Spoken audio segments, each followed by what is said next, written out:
Worst NHL Contracts, Jared Spurgeon. Because of the Zach Parise and Ryan Suter contracts, the Jared Spurgeon contract does not get talked about often. But I think Jared Spurgeon's new contract is going to end up as one of the worst contracts in the league.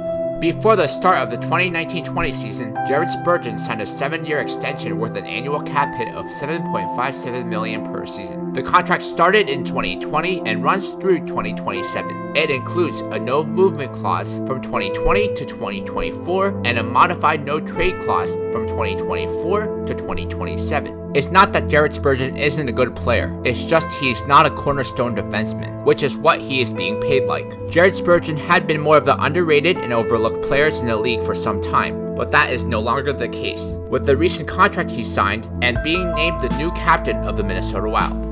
Spurgeon is a great offensive defenseman for being 5'6". He has been able to tally 10 or more goals in 4 of the last 5 seasons, and has really become a good power play specialist. Even though he has put up some solid stats, he still isn't worth the contract he received from the Minnesota Wild.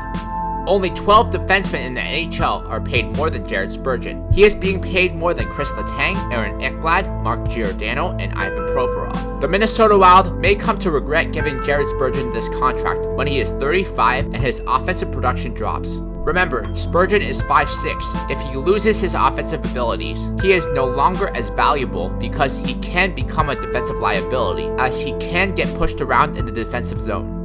I'm going to make a bold prediction that in 5 years, this contract is going to look real bad because Spurgeon will be 35 and will be paid $7.57 million for another 2 years. The Minnesota Wild better hope for their sake that Spurgeon can remain productive offensively, or else this contract will look pretty horrible.